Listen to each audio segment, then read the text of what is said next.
Hello and welcome back to Concert Critiques in Cars with Emily. So this one was a doozy.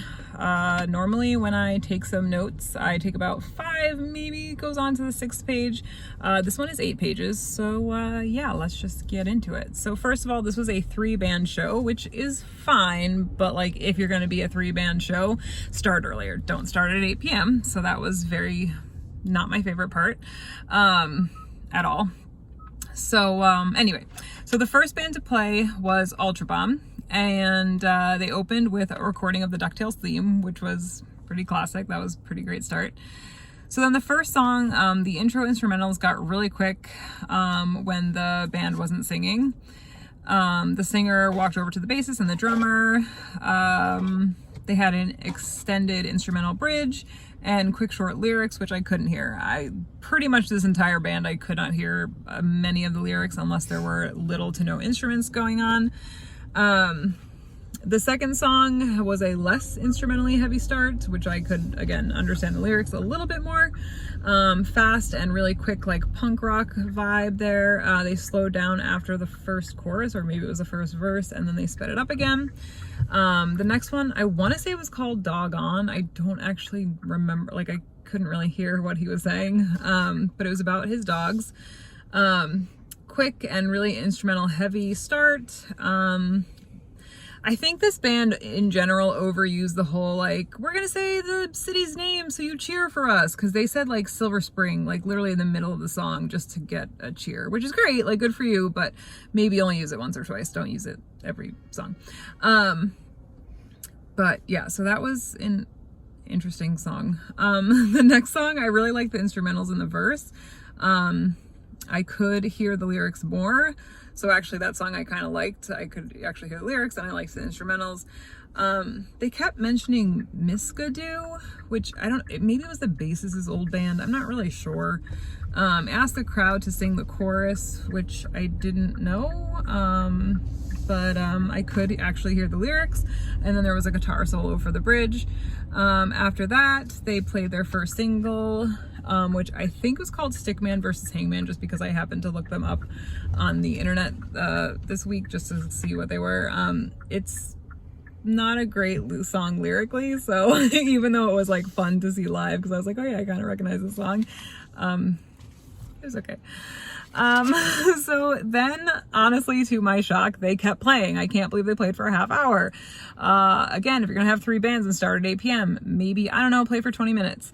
Anyway, so then the next song was less instrumentally heavy during the verses, and they introduced the band during the bridge. It was an okay song. I really liked the intro instrumentals for the next song. It was short, quick lyrics, but for some reason they didn't really seem to work with the instrumentals during the verse. I don't know what it was. It was like he was like trying to be short and quick, but again, the instrumentals were really cool at the beginning, so I don't know if it just like clashed or I don't know. And then after that, they encouraged the crowd to mosh. Heavy instrumentals from the start. Definitely a mosh-esque song. Spoiler alert, no one moshed. Yeah, nobody did that. Couldn't really hear the lyrics though. The drummer and the bassist went nuts at the end while the guitarist came to the barricade and played, so like that was at least cool. But yeah, so that was Ultrabomb. So the next, sorry if I'm going quick, but man, I'm telling you, it's gonna be a long one. So next was the Defiant.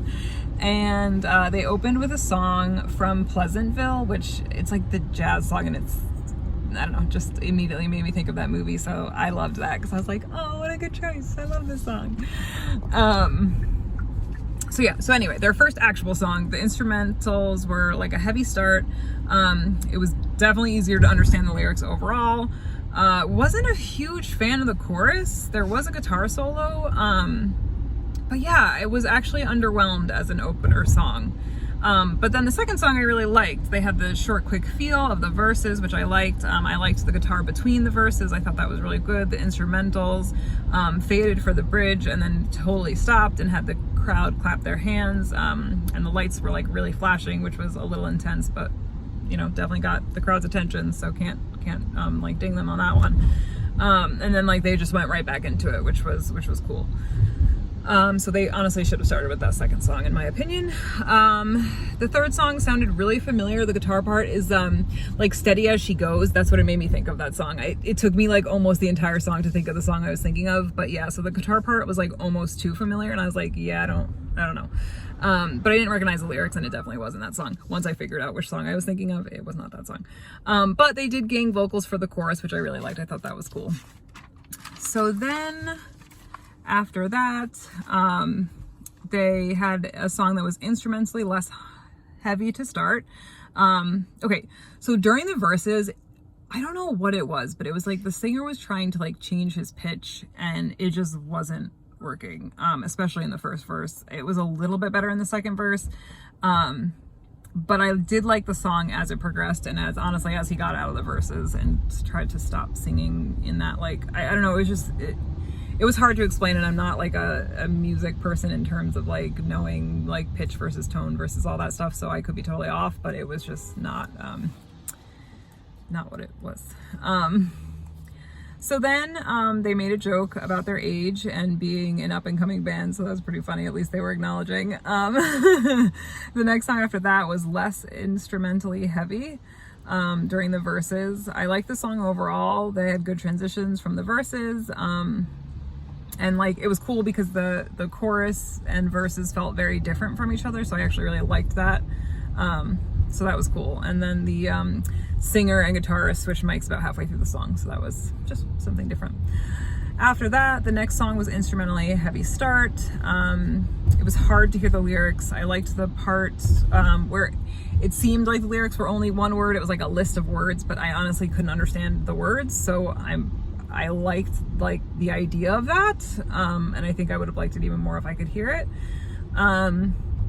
And then one of the guitarists kind of did like an almost rap. I don't know, it was just like quick lyrics for the bridge / third verse. So that was, again, just something different. So that was kind of cool.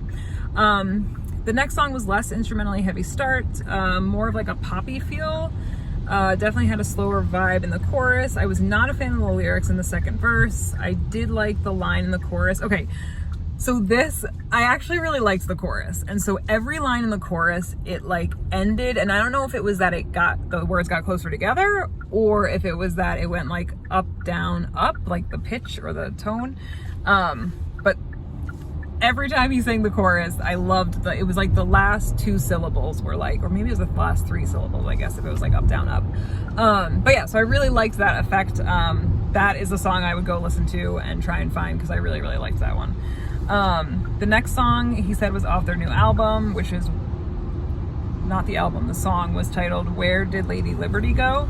It had a faster, quicker feel than the previous song. Very country song feeling, my least favorite song of the set at that point. There was a guitar solo for the bridge. The other guitarist sang the third verse, not a rap, just straight up sang.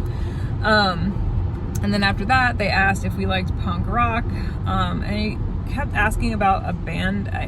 I want to say it was the Briggs. It could have been the Brits. I literally have no idea. I couldn't hear what he was saying. But then he introduced all the band members based on the old bands that they had worked with in the past.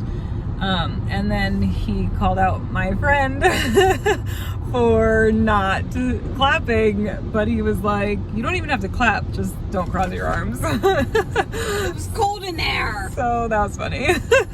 I was like, ooh, I'm not with her, even though I was. She's driving you home. And I'm being driven right now, so maybe I should save that for the end of this video, because it's gonna take us the whole time, guys. Anyway, after that, they played an acoustic guitar at first. Then the rest of the band came out, and the bass drummer was distractingly loud. It was so loud, the bass. Yeah, so then he had the crowd sing the chorus, which was supported by the guitarist, because honestly, I don't think this crowd knew all the lyrics. Guitar solo, had the crowd sing at the end again. Song was all about the ending, and then they played more, which was so disappointing. It was all about like ending, and what are you gonna do after the end? And it's like, this is where you end. This is where you end. Don't play another song. So yeah, so they played another song, and so it was very fast and quick, totally different from the previous one. I did like the chorus. So yeah, that was good. And then the guitarist had another solo during the bridge. And then the last song they played was Dead Language. I liked the first verse. It would have that short, quick feel, especially in the instrumentals.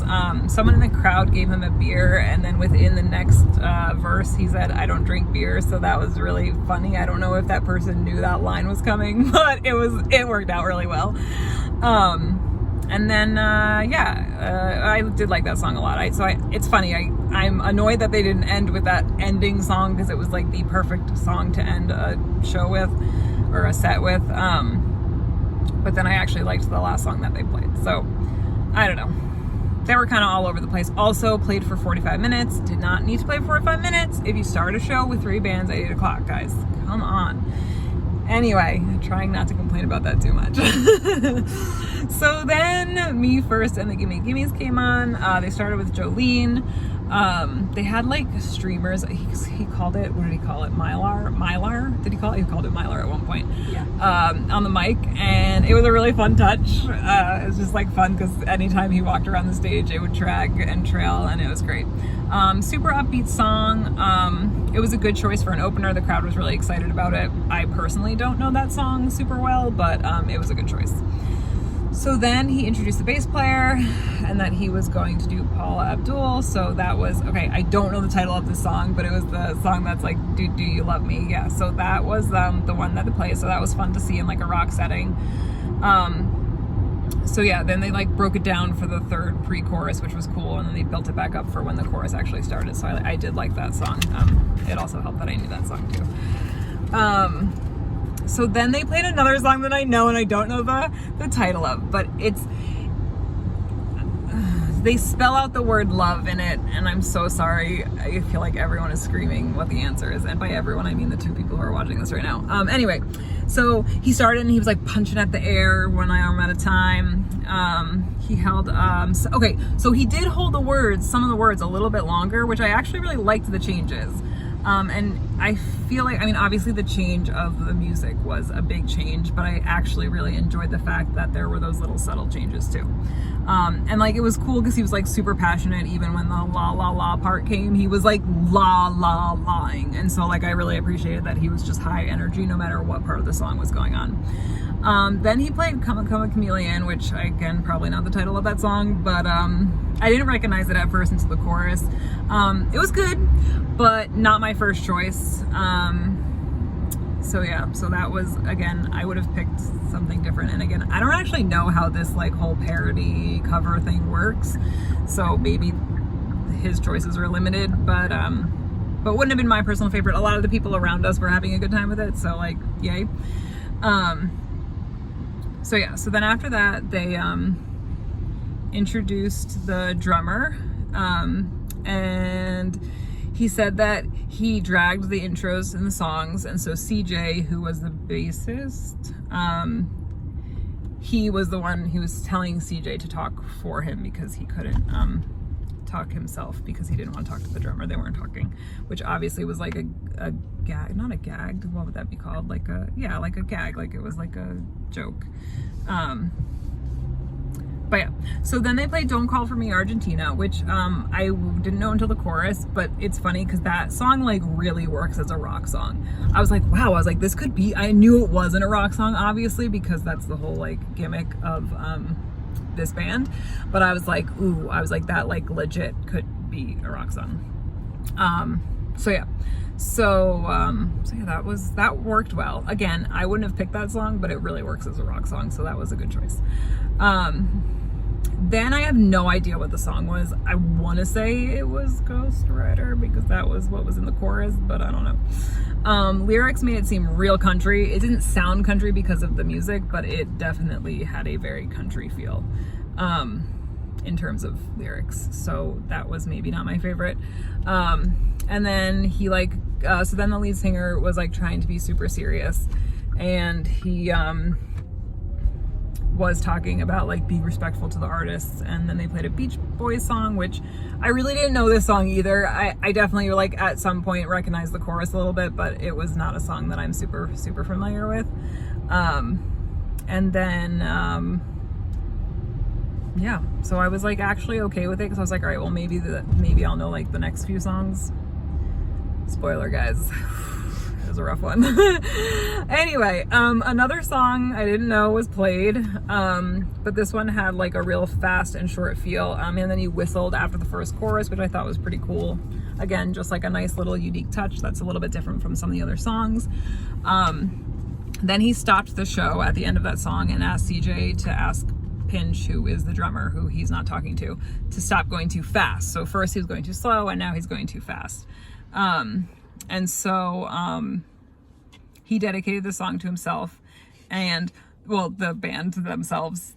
And the chorus was about being the best and no one being able to do better. So I was like, that's cool. That's funny. I like that that's like a little like, yeah, we're doing this to ourselves because we're the best and no one can do better. So that was fun. Then the lead singer had a crew member come out and give him the maracas instead of just being able to pick them up himself, which was, again, I'm wondering if it's like all part of the whole like needs to be a parody, so you have to like be ridiculous and over dramatic. He talked about playing Quinceañera about a year ago, and then he sang a song in Spanish, which was actually really cool. Like, it was really unique that he sang an entire song in Spanish, so that was fun. Then he talked about how hard it was to play that song, and he made the crowd cheer for the guitarist. Then they played the West Virginia song.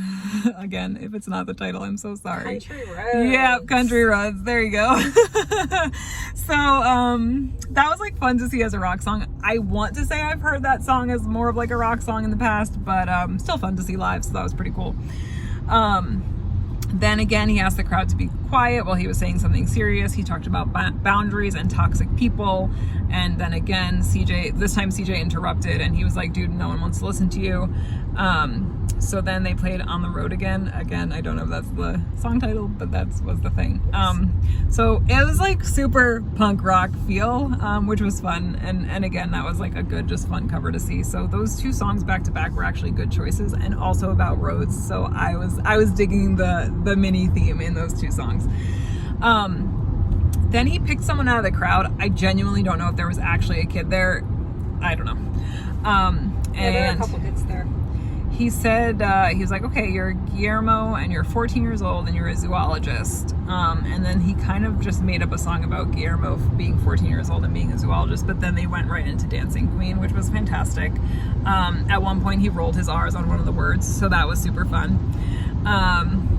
Okay, so then he talked about their next album and said that it would be streaming in an alley near you. So guys, look out for that. Then he sat on the mini stage with the drums, which honestly, I'm not gonna lie, I was a little disappointed that like there was no beef between the fact that he was like, oh, you're gonna sit on my stage now? Like, what the heck, man? Anyway, so then there was a slower start to that song. Didn't know the song. They got, like, it built up during the choruses and then it came back down at the end. After that, it was much faster. Recognized the song, but didn't really know it. The bridge was fun because the crowd like screamed one line. It was so great. It was like just this, like, it wasn't even like the first line or the last line. It was literally like, I want to say the third line out of maybe 9 lines. It was so good. They all screamed it at the same time. It was cool. After that, the singer complained that we as a crowd were not enthusiastic enough. So we booed him and then we cheered more and louder than we had before. Then he said this was a newer song, but I didn't know what it was. Had a shorter, quicker feel, and I really liked the breakdown during the bridge. But again, I didn't know what the song was. The next song I knew, but I don't know the name, so I'm sorry. The instrumentals were a little loud, and it was kind of hard to understand clearly, and I don't know why. It was like I could understand every other song, but for some reason this particular song, it was just, I don't know what was going on. And then again, it's like they broke down for the bridge, and that was when I could hear the lyrics. And the song had like a lot of repeating words about love, and so it was just like, oh, I know what the words are because they literally just keep repeating themselves over and over again. But so yeah, so that song was like just a weird, I don't know, it was just like a strange one because it was like I couldn't really hear the lyrics, but all the other songs I could hear the lyrics for. I'm not really sure why that particular song was so hard to understand. Then after that, they played Somewhere Over the Rainbow, which was super fun. They kept the verses fast, which I really liked as a good choice because you know, sometimes you do the chorus part a little bit faster, but then that like, you know, that like when it actually drops in the actual song. So I liked that they kept it fast.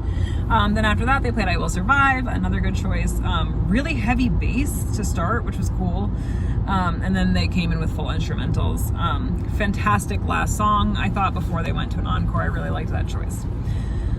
So then when they came back for the encore, he came out with a ukulele, and it was just him with a ukulele and the drummer with maracas, which again, opportunity missed to kind of have a beef with the drummer, but I guess if you're running out of time, which by the way, it was like 11:30 at 15 at this point, and I was losing my mind.